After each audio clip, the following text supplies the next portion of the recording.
Thank you very much indeed. Welcome everyone. I'm Darren Sanders. I'm a Liberal Democrat councillor for Baffins, North Milton and South Copner, and I'm also the Cabinet Member for Housing and Preventing Homelessness. Before we begin, a few pieces of shop, otherwise known as the safety information. If the continuous fire alarm sounds, please evacuate the room and public gallery by the stairwells. Do not attempt to use the lifts. Please assemble by Queen Victoria's statue in Guildhall Square. In order to comply with the fire marshal regulations of the Guildhall Trust, whose building we are in today, anyone who signed in at the Guildhall reception desk should sign out when leaving the building at the end of today's meeting. There may be a slight delay as people are buying tickets for something here right now. If you do. May I draw everyone's attention to the fact that this meeting is being live streamed. Everyone speaking via a microphone will be on camera, including those making deputations. So please put your best side forward. Members of the press and public are also permitted to record the meeting on the understanding that neither disrupts the meeting nor records those stating explicitly that they do not wish to be recorded. Please, can everyone use the microphones and remember to switch them off when they have finished. The only exception is me. Introductions can then be made around the table, so the script says, which is exactly what I'm going to do. So I shall start on my left. Anna Martin, Democratic Services. Young George. Councillor George Magic of the Paulsgrove Ward. Right. Young Cal. Cal Corkery, Councillor for Charles Dickens Ward and Labour spokesperson for Housing. Thanks, Cal. Now the middle row. I'll go this way. Maria Cole, Residents Consortium. Sue Gordon, Residents Consortium. Felicity Goodyear, Residents Consortium. I'm also a tenant. James Hill, Director of Housing, Neighbourhood and Building Services. Steve Groves, Head of Building Maintenance. Wayne Layton, Finance Manager. Hello, you two at the back. You thought you could escape. Sally Scattergood, Assistant Director of Housing. And Nicola Clanahan, Head of Housing Community Services. Thank you very much. You did all so much better than the politicians do, so thank you very much. That's very kind of you. So we've got various items here.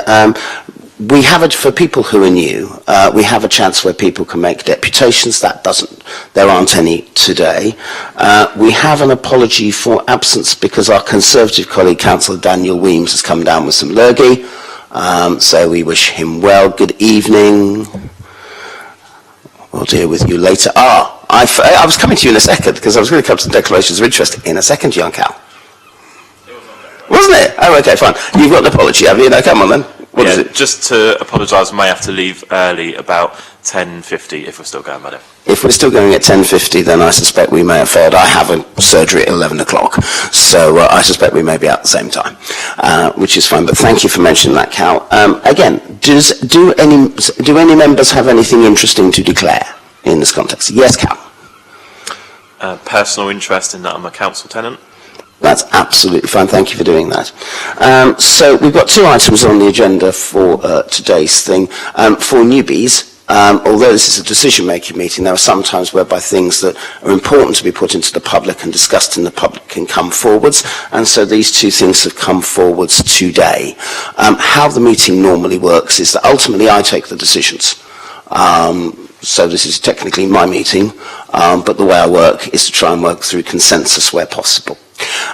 So what will happen is that the relevant officer will give a presentation, then Cal and George will be able to make comments, and my job is to sum up, and I will occasionally heckle from the back and ask questions as well.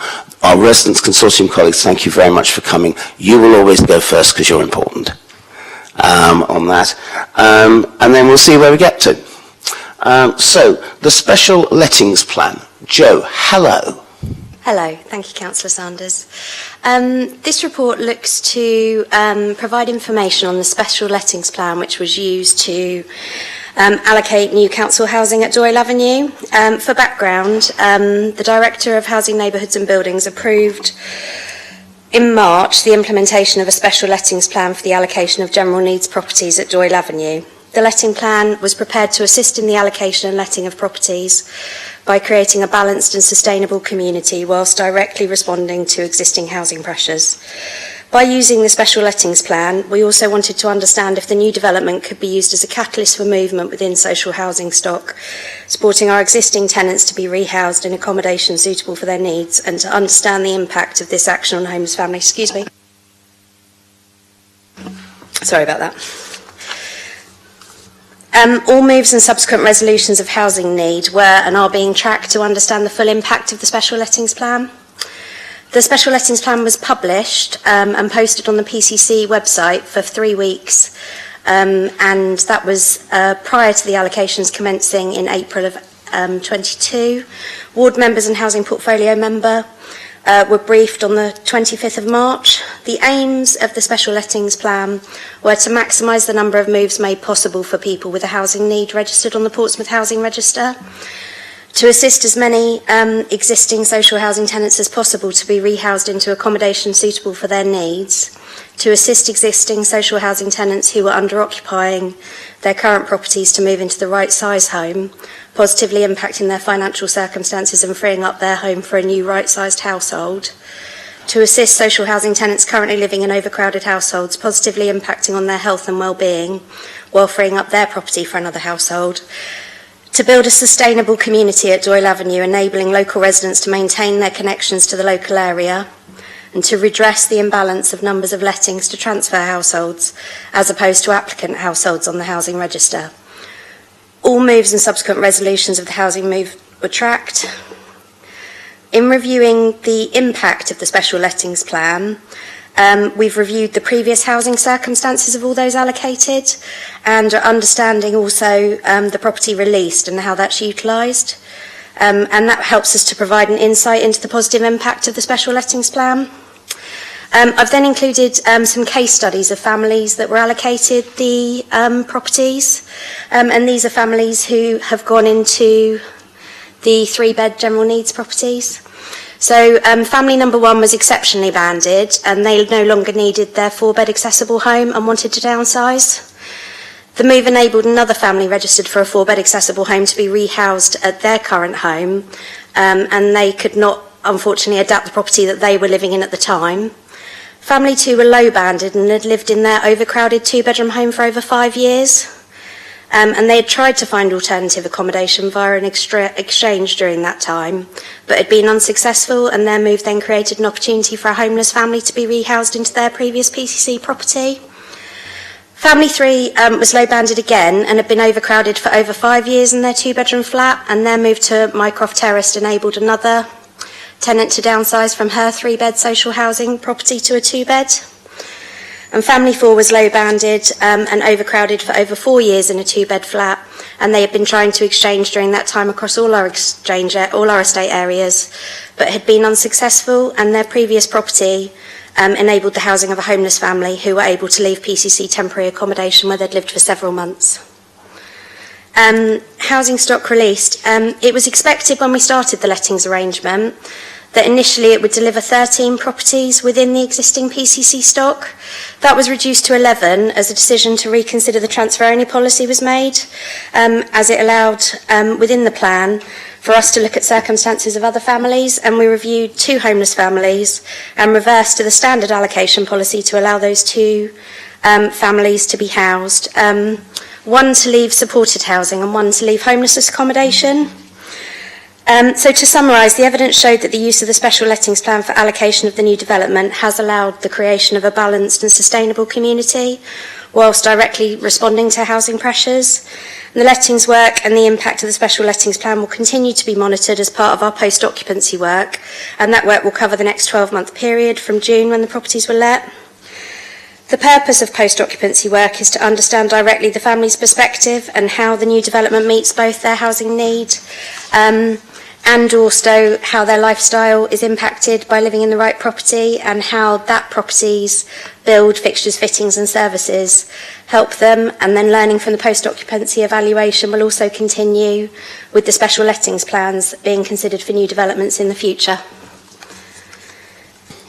Thank you for that, Joe. Before I come to the residents' concern, the reason I asked for this to be put on is firstly to let people know this happened.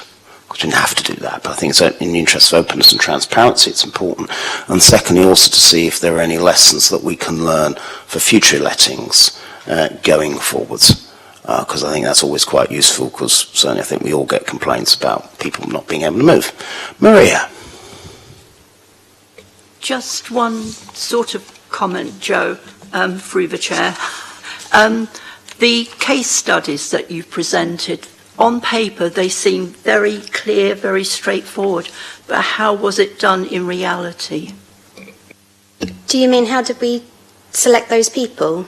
So what we did was we actually used the housing register as a basis of data, and Ben, who's our data analyst, went through and pulled off of the allocation list everybody that would be eligible for that property, and then what we looked at was the resulting chain of properties that would create from that person being housed. So instead of, for example, taking the two people that I referenced that were in temporary accommodation that were able to move, it was about housing them into properties that people left rather than actually making them the first allocation. And so by creating the chain of properties and actually looking at what the chain would be, that's how we selected those families. Just another quick one. If people weren't actually expecting to move, was there any form of financial help with the actual move? I think everybody who's registered for a property is looking for that move, and we didn't have anyone raise with us any issues. With new builds, there are additional costs that you wouldn't otherwise have with a property, so they might never have had curtain tracks, they might never have had certain fixtures and fittings in the property, and we do have a service at the beginning of those lettings that helps with that. Also, as you move in, there's usually snagging going on with the properties. There are people in there all the time. We did have some waste collection additional work that we did to help people because they'd never, I think, lived in houses before. They were used to having communal bins and things like that. So we did some work there. But in general terms, Maria, we didn't have anyone raise an issue with actually being able to move. And they were overcrowded, so they were expecting and wanting to move. Thanks, Maria. Sue? Hello? Did you have anything? If you didn't, that's absolutely fine. That's okay. We'll come back to you in a second. Hello, you. Any questions or comments at all? No, I think it sounds brilliant. Well, thank you. That was a comment enough. That was all right. Now, have we given enough time for Sue to actually remember what she was going to say? If not, you'll come back to you a bit later, my love. Sorry, Councillor Sanders, I was so busy thinking about my own problem with moving that I can't take anything else in at the moment. Okay, well, I think that may be a separate conversation to have with people after the meeting, but thank you very much for putting that forward. It's very kind of you. Right, George. Thank you. For some reason, every time you look at me with that smile, it puts me on edge. It's very there are other smiles available, I have to say. Fantastic. Let's not see them.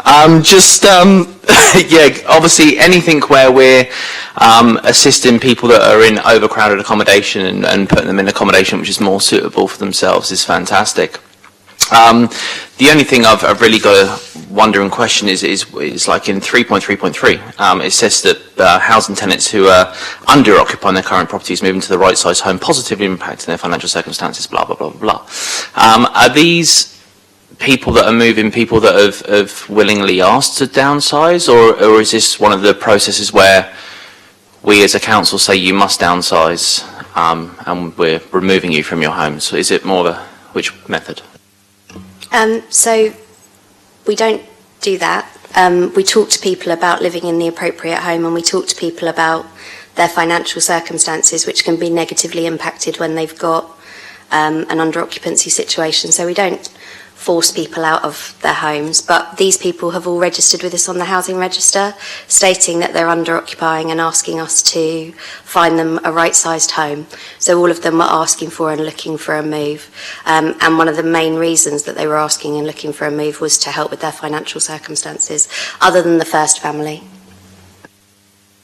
That's fair enough. That's all I've got to say about in regards to Doyle Avenue, but you know, there has been times in the past where residents are essentially forced to move out of their house. That does happen within our local authority, and it's not something I'm very comfortable with, although I understand we need to free up homes which are more suitably sized. But we do certainly push and encourage people in a more negative way to leave homes they've been in for a long time, so that does happen. But either way, putting people from overcrowding into more suitable accommodation for themselves is great, and I know that we've got a huge need for that across the city wide. I know a lot of residents, especially in Paulsgrove, where they've got 8 people in a 3-bedroom house or 6 people in a 2-bedroom house, so any way we can get them out of those and put them into more suitable accommodation is fantastic.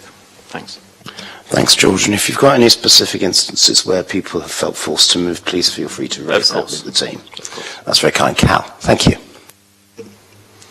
Thank you, Darren.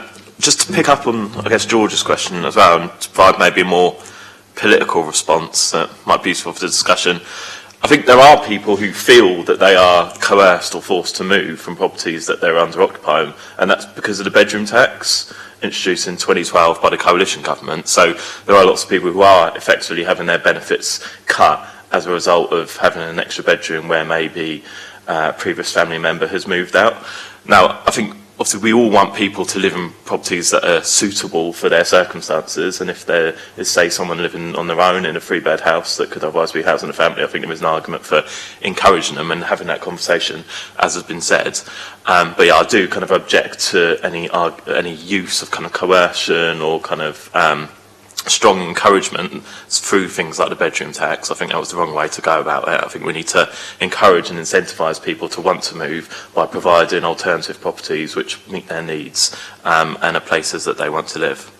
So with that out of the way, my kind of general points on this are that I'm generally in favour of these types of special allocations policies. I think that overcrowding within our existing council housing stock is a massive issue.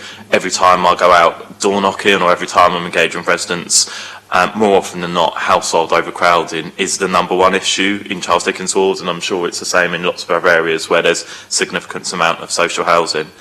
In the 2011 census, 23% of households in Charles Dickens ward, so almost 1 in 4, were listed as overcrowded. I suspect that is a massive underestimate because there will be lots of people who perhaps aren't officially living places or are kind of transient for various reasons. So we know there are lots of people who are living in properties that are too small for the size of their household, and anything we can do to try and facilitate moves which open up properties and ensure that people are living in places where there's the appropriate space for them to live safely and kind of give space for kids to develop, etc., is a good thing. Just a few specific, fairly detailed points I'll mention briefly. In terms of the publication, I know I've discussed this before, but I'll mention just for the public records. I believe the way the wording in the report is laid out is that it suggests that there was an opportunity for residents or perhaps members of the public to be consulted or to feedback on the policy. 3.21 and again 3.21 kind of refers to this by talking about the special lettings plan being posted on the Portsmouth City Council website, and during that period that it was up there being no responses relating to the arrangement. However, in practice, as I understand, no one was actually told it was on the website. There may well have been a link that existed, but that link was not circulated or promoted in any way. So I do think it's a little bit misleading to suggest that people were given the opportunity to feedback and didn't, when in fact no one knew it was there. It's a fairly minor report in the grand scheme of things, and even more of a kind of minor issue because I generally agree with the policy. However, I think as a point of principle it's worth mentioning because I wouldn't want that to be replicated in future where perhaps it's something more controversial or something that people may well have wanted to input onto but weren't given the opportunity to. And I think we shouldn't be doing things that are just box ticking exercises to say yes we put it on the website but we didn't tell people about it. First point. The second point around the allocation, so I still remain quite surprised, and I'm not saying it's wrong, but I just think it's worth noting that the 3-bed houses which were built, brand new 3-bed houses with gardens, all went to households in the low band. Now I understand the rationale for that and understand how it's been explained in the report and how it's been explained offline, but I still find it surprising. Again, I'm not saying it's wrong, but there are kind of hundreds of households with a 3-bed need in the high band and the medium bands. many of which will be existing tenants, so would have been eligible under this policy. And I still don't understand the exact process by which it ended up going to people in the low bands. I've had the explanation, and I'm not saying it's wrong, I just think it's worth noting. Last point, I guess, / question, is that I think, as I've noted, there is significant need within our existing housing stock for people to move in order to get extra space for them and their families. Lots of people are overcrowded, and lots of people are going to be overcrowded for significant periods of time under the existing standard allocations policy. So I guess my question is there any potential to mainstream some of the learning with regards to the knock-on impacts of prioritising transfers within the standard allocations policy?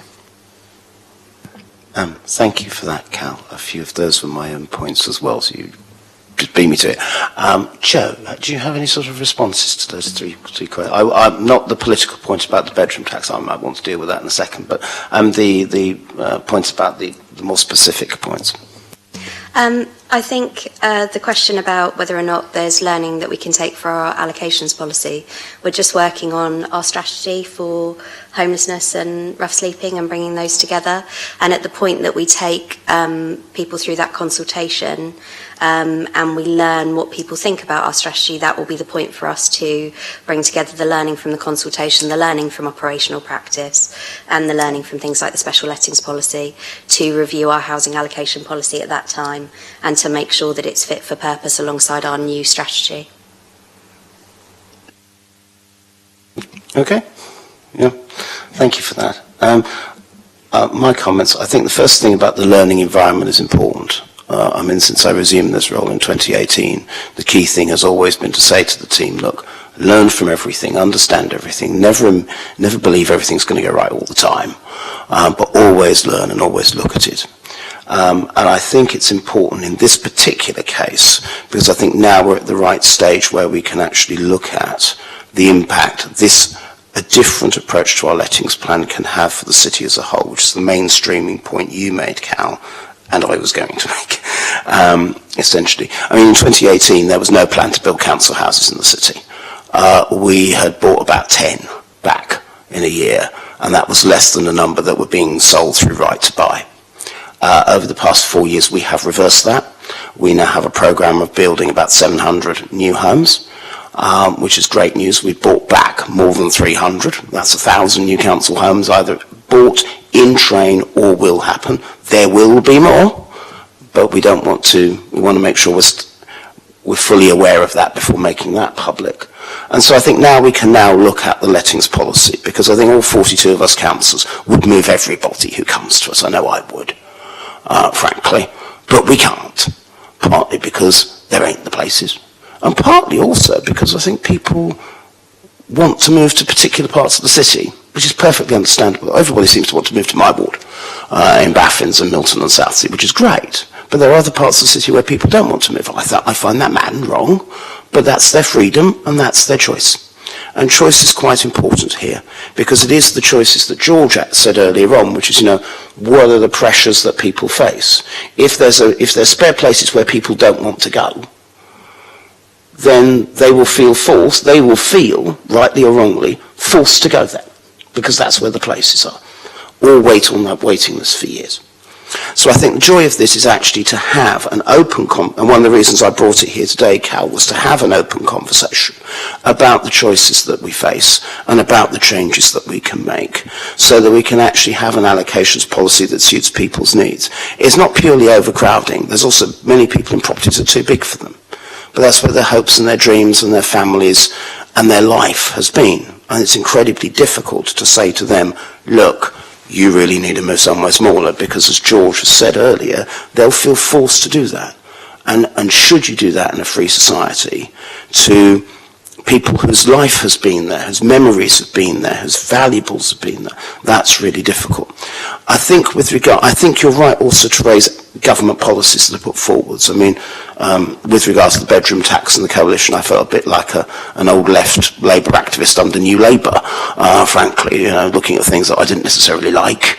But it was there. We got more people out of it when it was brought in. But you're right, that sort of policy stuff, particularly things like the local housing allowance not being at the 30th percentile, for instance. Those sorts of policy interventions do harm people, and we have to look at those.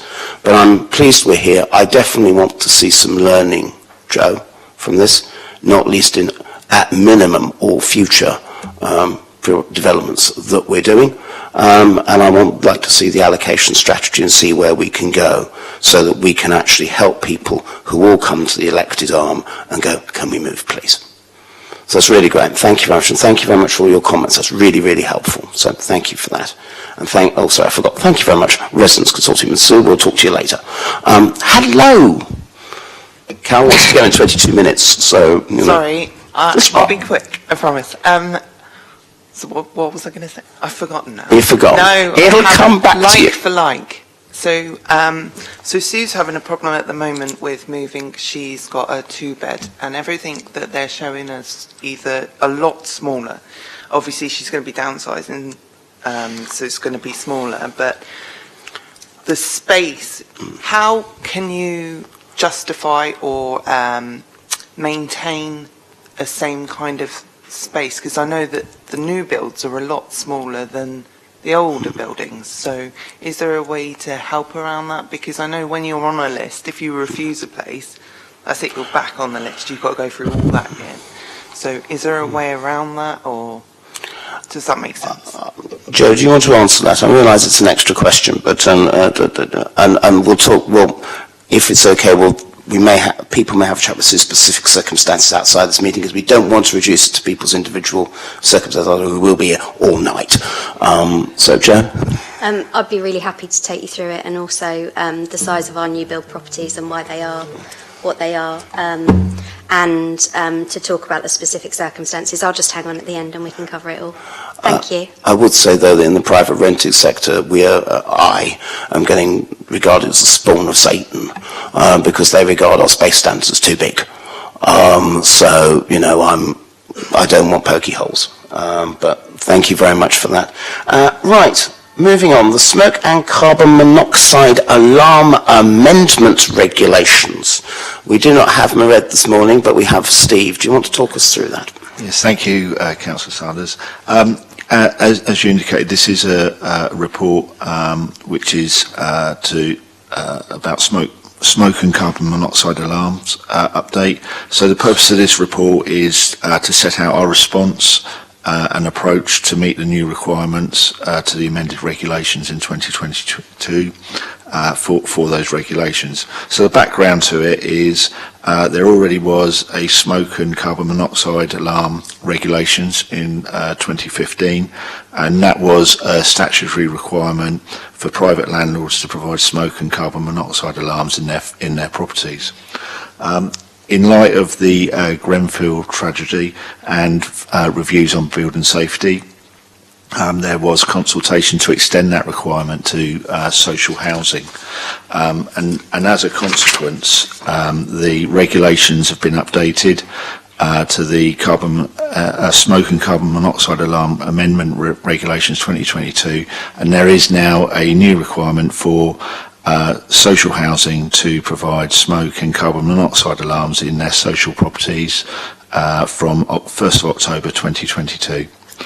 The actual detail of the requirements is for all properties to have at least one smoke alarm equipped on each storey of their home, and also to provide a carbon monoxide alarm in any room that has a fixed combustion appliance.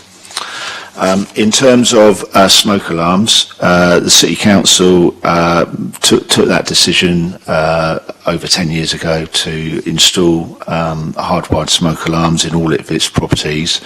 And so really this regulation reconfirms good practice that the City Council has already been undertaking. And those smoke alarms are serviced every year, annually, as part of the gas servicing contract. They're checked, and if there are any faults or if the smoke alarm has expired in accordance with the manufacturer's dates on the alarms, then those alarms are replaced. And we monitor that regularly through our compliance checks. With regard to carbon monoxide alarms, the regulations were amended in June this year. and became effective from the 1st of October 2022, so it's essentially tomorrow. And we're already using all of our opportunities to install the carbon monoxide alarms in our properties and really utilising existing visits that we're already doing. So the key area is that obviously we have to do gas servicing every year in every property that has a gas appliance. So we are taking the opportunity when we do those gas servicing visits to install a carbon monoxide alarm. And then we're also taking opportunities whenever we're doing any of our electrical inspections and looking at other trades that when they're already doing their visit we can then install an alarm and again utilise every visit. Currently in the report it talked about 32% of our properties have smoke alarms and as of today I checked the stock data this morning and we're up to 35%, so that is, just shows that we are monitoring that fairly regularly to make sure that we do meet that aim. And then the additional area that we're looking at is that we've already planned to put an article in House Talk in the autumn edition that will explain to our residents and inform them of the requirement and also give them advice about how they can make contact with us so that we can then also make an appointment to install the alarm so that we can really try to speed up the installation as quickly as possible. In terms of the cost, we estimate that the cost is going to be between £500,000 and £700,000, but we are still working through that. And the funding for the installation of the alarms will be from our capital reserves. It's already been allowed for in our programme, or it's not been allowed for. It's an in-year pressure. In terms of monitoring, we will continue to monitor that, and obviously we report that through the governance and audits quarterly reporting. And so really, in conclusion, the recommendation of the paper that is information only is really to Cabinet to note the actions of the report, the progress made to date, and the future plans for delivery to comply with the new regulations. Thank you, Councillor. Thanks very much for that, Steve. Again, the reason I brought this report is to put these things into the public domain. Tenant safety and leaseholder safety should be our number one priority as a landlord. There's not always been political consensus around that, but there should be. And I think it's important that we have as much openness as possible as we can on these things. Residents Consortium Humans. Sue, you're looking active. Sorry. Last year, I think, where I live in the courts, they took all our gas meters out and put them in a cupboard out on the balcony where our boilers are. So they still need to have a carbon monoxide. I thought the whole idea of that was so there was no carbon monoxide fumes or anything. But my daughter has had her yearly gas check and they've put one out in the cupboard with the boiler. Yeah, so the reg is wherever there's a boiler, essentially. Oh, right. We would need to. So again, it's not to concern residents. They are safe appliances. They are serviced once a year. This is just an additional safety measure to make sure that. That they are safe. You know, that it's very rare. I should hasten to say. It's just that the chappie, when my daughter said to him, "Why?" Yeah. And he said, "I don't know. We've just been told to put them in." Yeah. It's wherever there's a gas appliance. So it doesn't apply for a cooker, but essentially most boilers are in the kitchens or in adjacent rooms, and it's wherever there's a flue, basically. And it's just an additional protection, really, to a resident. That's all it is. Lovely, thank you. Sue, does that satisfy your questions? Hello, any other comments on this one? You can say no, don't worry, it's all right. Hello, Maria. Hello. I'm really pleased about this report. It's good to know that the council is actually doing something about the carbon monoxide. I've recently had my gas servicing done, and the gentleman that came did put one up in my kitchen for me. How certain can you be, though, that the private landlords are obeying this thing to put them in? Because there are so many private landlords out there that aren't already doing what they should be doing, not even having smoke alarms, I believe, some of them, let alone carbon monoxide. Thank you, Maria. So this report focuses on council housing, social housing, and the regulations are asking social housing landlords to do something that is already in place for the private sector housing as we understand it. It's a question really for our private sector housing team, who have a part to play in ensuring that landlords are complying with the regulations. But to be clear, this is a regulation that was already in place for private sector housing landlords. I can't tell you in all honesty where they're at with compliance on that.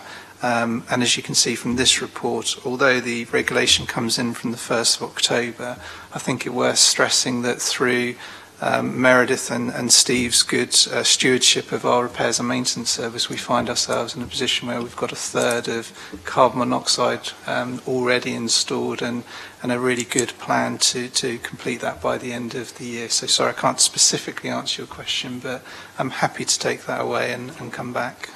I think that would be good, James. Thank you. Maria, we recently did a survey.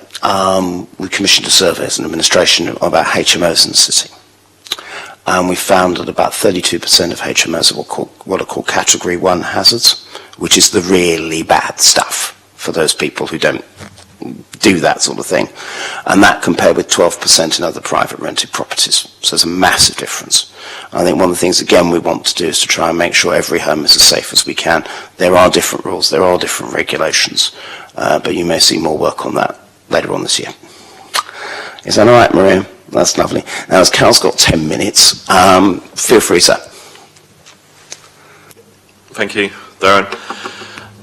Yeah, I mean, in general, I haven't got too much to say on this other than to support it. I think it's interesting to note that for a period of time, social housing has been regulated to a lesser standard than private housing has in relation to the requirement for smoke and carbon monoxide alarms. So it's good to see that social housing is now being brought up to those same standards. I'm not quite sure why it was lagging behind in the first place, but I guess that's another question of government policy. Just to note, I guess, the impressive progress that's been made towards implementation over a relatively short period, and clearly a lot of work goes into that behind the scenes in terms of getting processes in place and then ensuring that contractors are going out and doing the work, as we've noted has already been happening, and as at my flat as well recently. So glad to report that everything is going to plan. So yeah, happy to support the report and kind of thank everyone that's been involved in it. Just a last point, in quick response to Maria, I thought it was an interesting question, and actually, I mean, this is one of the reasons why we have been pushing quite strongly for landlord licensing schemes for private sector housing in Portsmouth, because at the moment, most privately rented homes, there may be, like you say, a legal requirement for there to be a smoke alarm and a carbon dioxide alarm, but the council has no awareness, no intelligence about whether that is being put in place or not. And one of the big positives of a landlord licensing scheme, were it to be implemented across the city, is that those kind of requirements could be kind of proactively checked and regulated by the private sector housing team. So another argument in favour of landlord licensing there, I might suggest. Thank you for that, Cal. If you want to go, feel free. You don't have to if you don't want to, but if you want to go, feel free. George? Thank you, Darren. Yeah, obviously it's a positive thing. Firstly, I want to thank Steve for taking time out the other day with Meredith to answer a serious amount of questions for me that I had. Obviously, being new to housing this year, I had a list as long as my arm of questions about how the portfolio works in respect of doing things like this, you know, as in our subcontractors visiting properties, doing gas safety checks and things like that. And the team gave me an incredibly detailed report, which I was very satisfied with. So thank you for that, Steve. In regards to the costings, bearing in mind, as I say, this has been a thing from the Level and Up department, it seems. I'm assuming, and I know the answer is going to be no, I'm assuming there is absolutely no form of government grants or funding to support us with this, bearing in mind it wasn't an expected cost. Yes, you're correct. There's no grant funding or government funding for this work. Which is a real shame, isn't it? Because, you know, they've chucked it on councils, I guess, across the nation who are already stretched financially, and this is no cheap cost, £500,000 to £700,000 not to get any support, but given timescales to do it is disappointing. But hey, that's what we come to expect. In regards to the time implications with the legislation coming in tomorrow, did you say? Do we have any duty of care or legal or statutory duty to ensure that it's completed by a certain time? And if we don't, do we get any fine with penalties or anything like that, or what's the process in regards to that? There are penalties linked to the regulation if you don't comply, but obviously I would that they would take into account when it's come in and what progress you're actually making. So that our aim is to try and get everywhere 100% compliant as quickly as we can, and we're taking every opportunity we can to, whenever we visit a property with a contractor, to install the alarm so we can get that as quickly as possible. Amazing. So there's no definitive time date stamp. It's more of there is a human element to this where you can go back to people and say this isn't, so there's, okay, cool. Thank you. There's no further questions. No worries, George. Thank you very much, and thank you for the comments of everybody. I think, I firstly agree with Cal to a very large extent. I think Conservative, Labour and coalition governments since 1979 have all seemed to be obsessed with deregulation in one way, shape or form. Hopefully that will change, but not under this government, I think. And I think that's a real concern for us. And I think it was the horror of Grenfell that woke a lot of people up to some of the interesting, I don't want to get sued, practices that had gone on. So I do think this is welcome, but I think George's point is absolutely right. In local government, there's something called a new burden, and that normally gets government money. This, to me, is a new burden, but doesn't have government money. So therefore, it is coming out of people's rents, basically. I think it's right. Because I think people want to live in a safe home, but I would certainly welcome all government grants, and I think one of the interesting things about this is how much of this, all these sorts of housing regulations are going to be rolled back under the Trust Administration and the Trust Government, and we shall see that as we go forwards. But no, thank you very much for all that, and thank you all for your comments. It is now 10:45, the bells have arrived on time, so if that's okay, colleagues, I will close this meeting. Thank you very much.